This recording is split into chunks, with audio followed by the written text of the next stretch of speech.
All right, so a couple of things I want to do today. I'm going to watch some old videos, but this is what I'm going to show you. Hold on, let me get this on full screen. This is what I want to talk about today.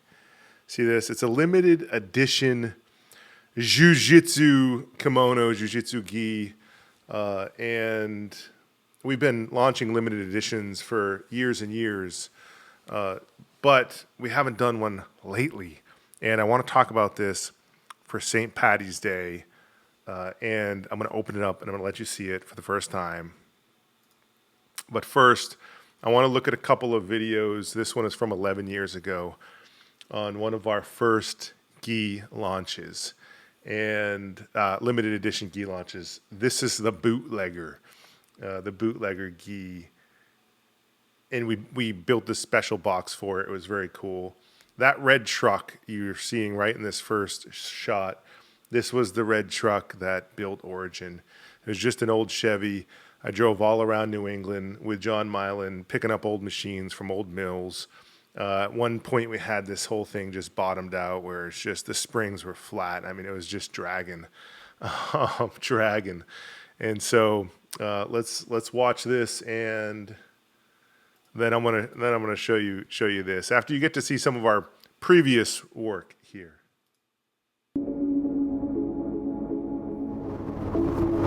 Nothing gives me more satisfaction than being part of the process of making a Brazilian Jiu-Jitsu kimono.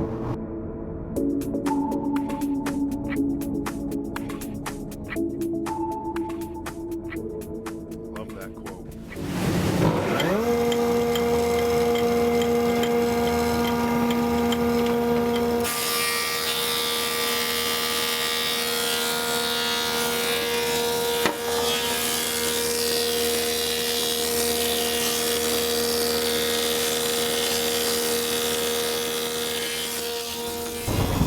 And with this Bootlegger gi, of course, everyone knows the cotton is grown right here in the U.S.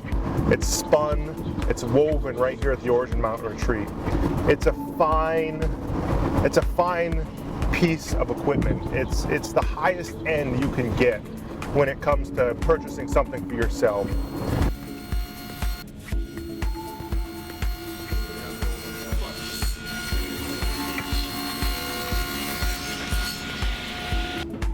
Like a fine cigar or a fine distilled spirit, this Bootlegger gi needs to be packaged in something worthy.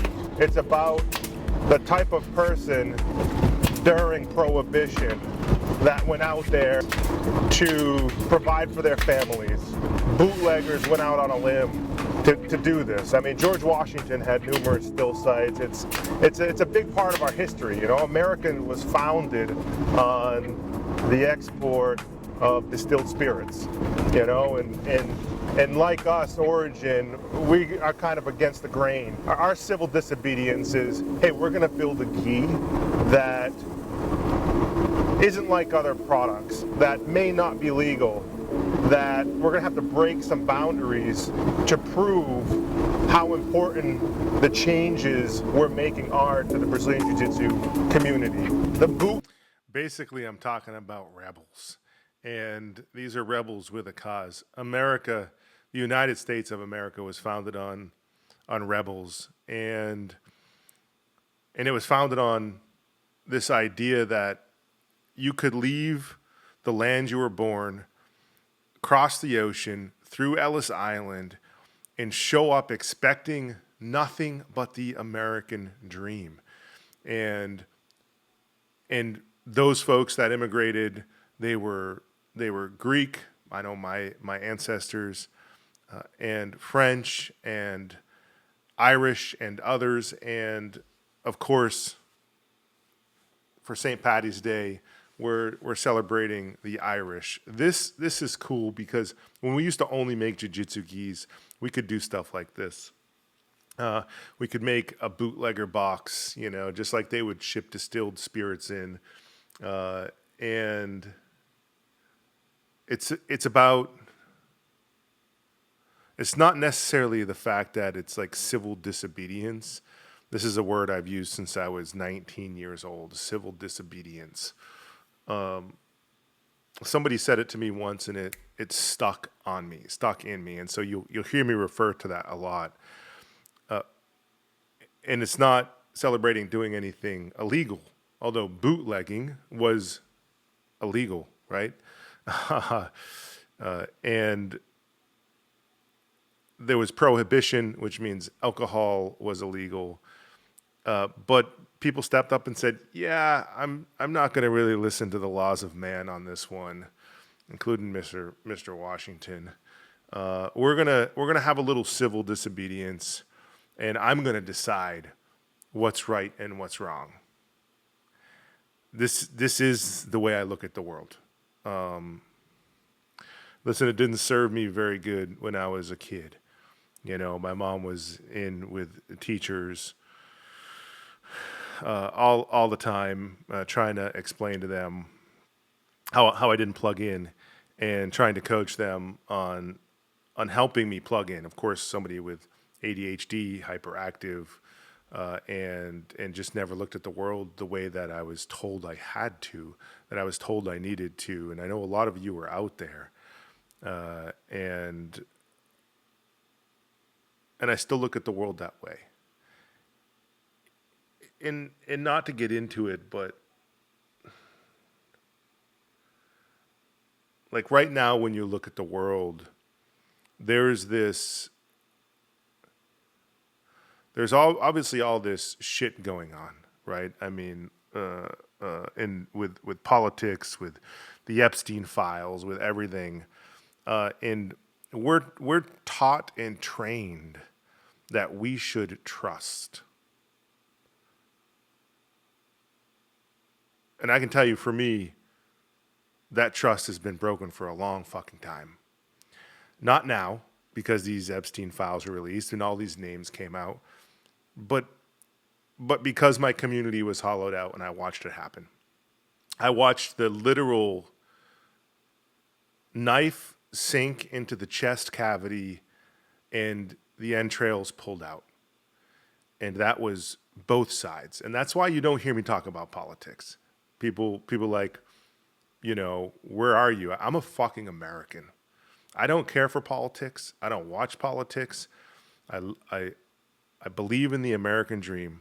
I believe in those risk takers, the Greeks, the French, the Irish, and others, many others, that came over here and built the mills and built the factories and molded the bricks and fired the bricks and mixed the mortar and dug the channels and harvested the granite and built the canals that let the water flow to turn the wheel, to turn the looms, to weave the fabric of freedom. That's what I'm interested in. And this bootlegger gi represented that. And maybe we'll watch one more video before I show you this.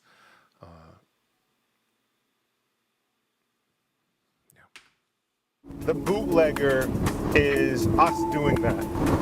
It's an amazing project, and built with such care that we had to build this box that we're shipping it in. There's not a finer product I've ever seen, a gi product ever seen in the world out of any brand that has as much meaning as it does functionality. All right, we're not selling something here that's just cool, you know, hey, it's a cool product. No, this is going to make your game better. It's going to allow you to focus on your game, to move better, and it's getting packaged in a beautiful cedar gift box. Just like a fine cigar or fine distilled spirit. The details in the box are the same details you're going to find in this kimono.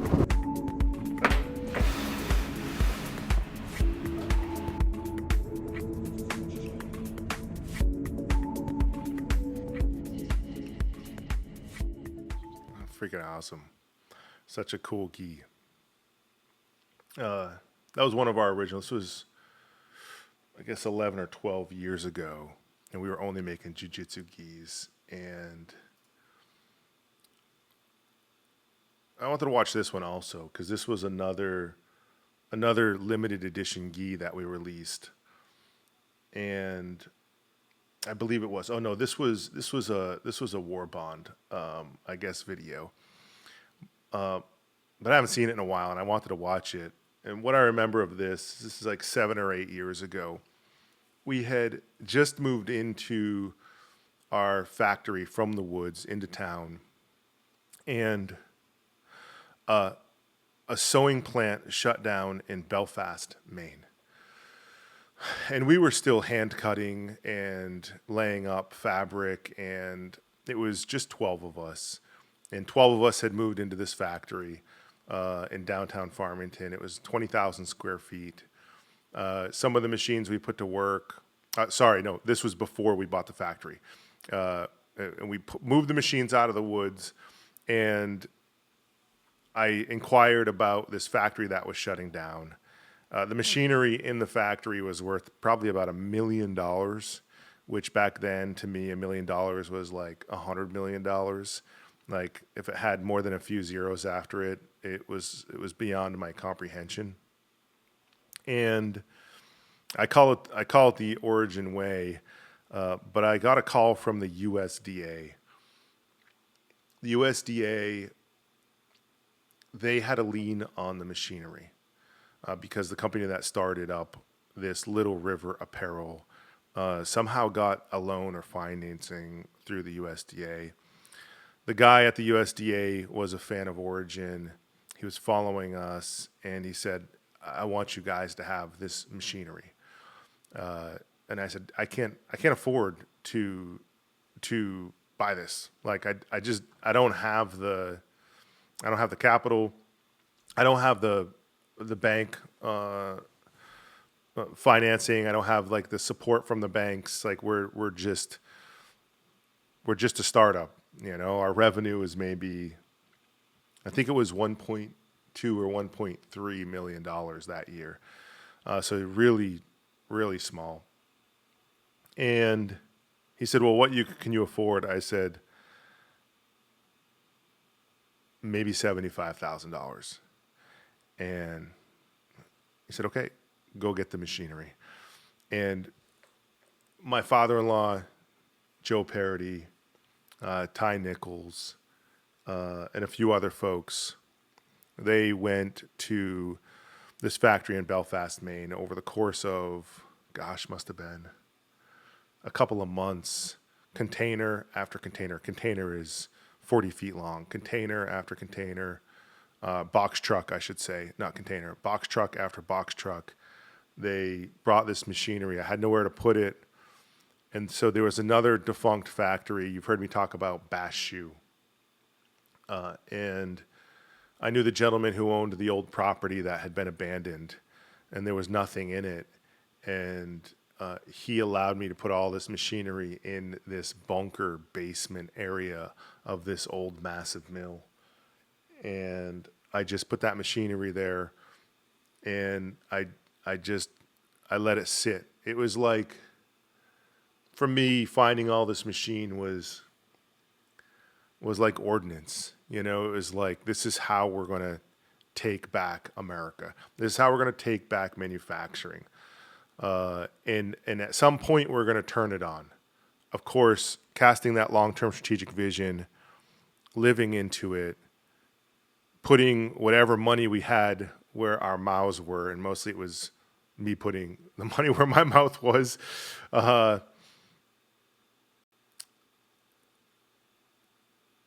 Knowing that eventually we would put this machinery to work, which we've done, which now we have, multiple factories in Maine and a big one in North Carolina.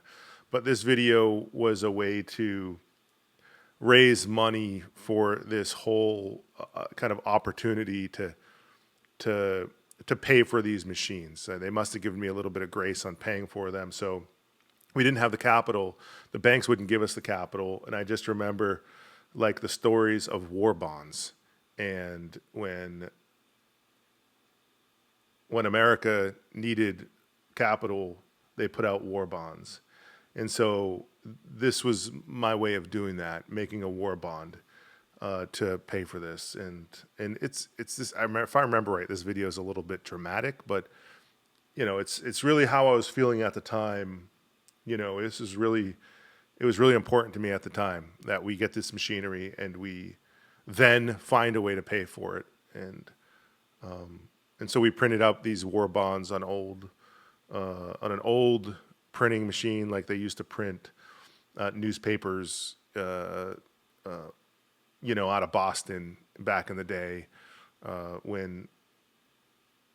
before the American Revolution, right? Like on those same old printers, on like cardstock, and it was pretty cool. So let's watch this.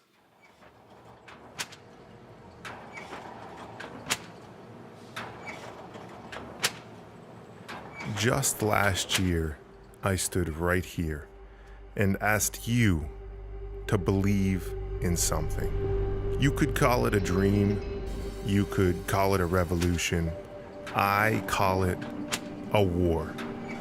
We are at war to keep the American dream alive. A fight that every one of us needs to win. A war that will only be won through the hands of many. 1 year later, this single battle has been awarded a decisive victory. We did it. 20,000 square feet.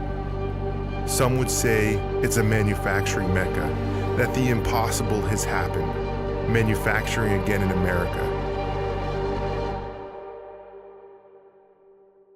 But I disagree, and there will be no parade, and there will be no celebration, because this war has just gotten started.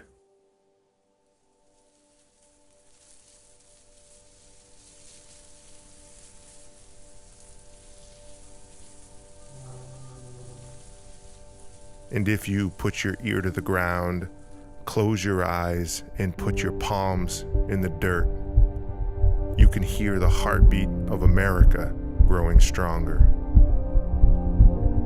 And if you're silent and still, you can hear something else.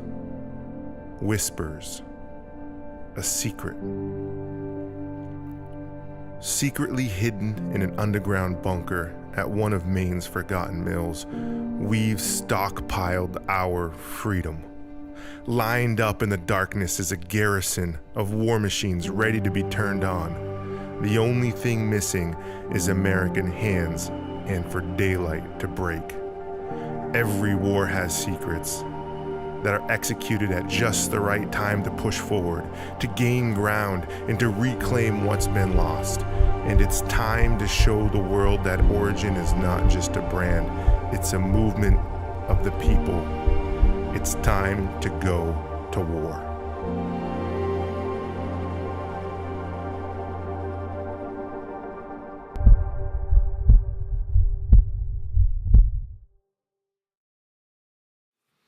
Pretty cool. Dang, gets me fired up. Yeah, if I could only share with you what was like in my head at this time.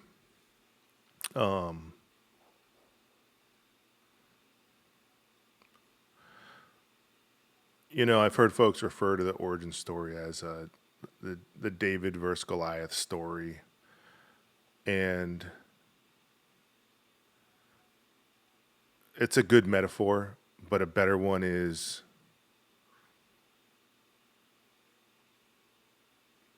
more like David versus the entire world and the entire world's armies. Like that's what Origin is in the world. We're fighting countries, we're fighting capital, we're fighting propaganda, we're even fighting our own government. We're even fighting our politicians. We're fighting for the hearts and minds and hands of America. And that is fighting spirit. And when I think about fighting spirit, nothing gets me fired up. I start thinking about Boston. I start thinking about the Irish. And I want to kind of tell a story, because I've been all over the world studying manufacturings, and in visiting mills. Industrialization started in Manchester, England. And most of the folks working in these mills, a lot of them were Irish immigrants.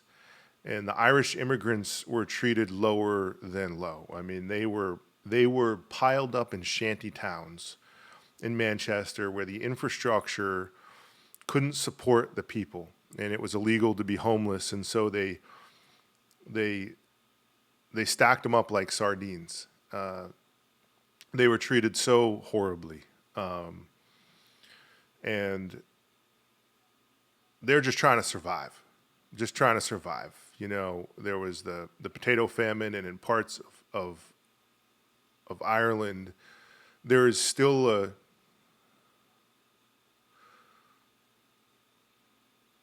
there's still like a reverberation of the famine.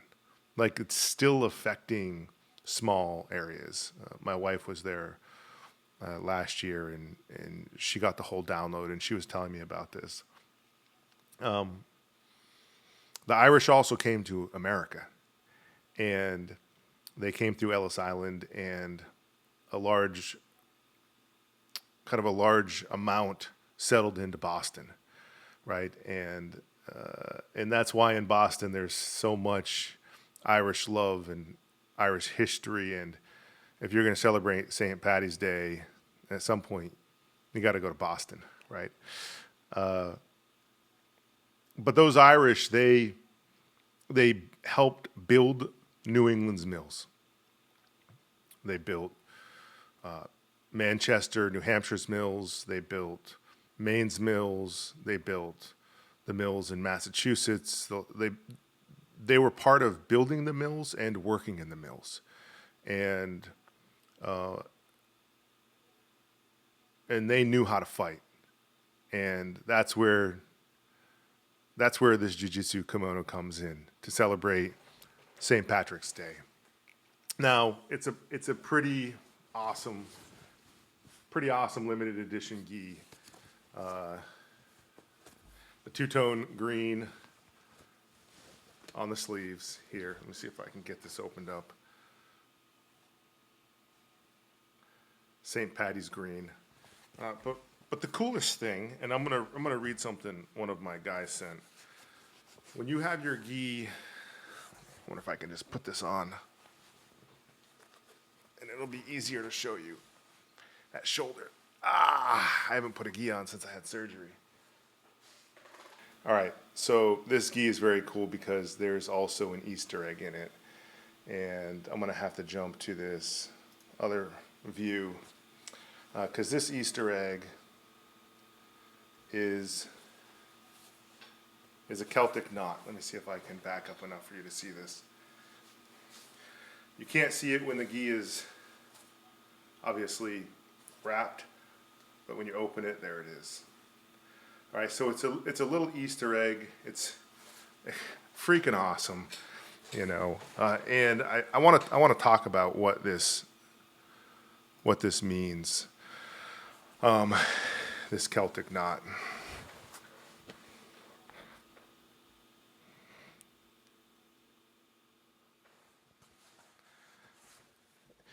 In Boston, we call the Boston Celtics. I wonder if we should call them the Boston Celtics. So the Celtic shield knot is one of the most recognizable symbols from ancient Celtic culture, prized for its rugged symmetry and deep-rooted meaning. While we often see it today on jewelry and tattoos, its origins are steeped in the need for protection, both physical and spiritual. So what defines this shield knot? Because not every Celtic knot is a shield knot. To qualify, a design must follow a specific structural rule. It must have 4 distinct corners symbolizing the 4 directions, and usually consist of a single continuous line that weaves in and out of itself. The endless nature of the line represents eternity, kind of like the infinity symbol. while the tight weaving suggests a barrier that cannot be breached. So, some key characteristics. The four quadrants, these represent the four cardinal directions: north, south, east, west, the four seasons, or the four natural elements: earth, air, fire, water. And historically, these symbols were painted on battle shields or placed near the beds of the sick to ward off evil spirits or misfortune. That's so cool that they were painted on battle shields, because this is like a uniform. It's armor for jiu-jitsu, right? So many historians believe the shield knot is a stylized evolution of the ancient solar cross, an even older symbol representing the sun's power. And while there were dozens of iterations, two versions are most common. And one of them is a tight, blocky weave that looks like a literal patch of armor. And the other one is an ornate version meant to resemble the root system of an oak tree. The word dara comes from dory, the Irish word for oak. So today there's a modern meaning. The shield knot has transitioned from like warding off enemies to a more metaphorical symbol. And what I love about this is it so aligns with the way we think about jiu-jitsu. You know, jiu-jitsu is both about resilience, it's about culture, it's about family, it's about fighting and grappling with what's in front of you, and it's about self-actualization. And you've heard me talk about Maslow's hierarchy of needs, but trying to find from the ground how to grow in life. And those Irish that came over and built the mills and worked in the mills, they were looking for a new life. They were looking to just go one level up to self-actualize, two levels up, right? Not even enough time in a lifetime of those first-generation immigrants to achieve total success, although some of them did. And a lot of their kids, grandkids, great-grandkids, and great-great-grandkids also have. But this knot represents internal resilience, the strength to endure personal hardships. That's jiu-jitsu. Loyalty and protection.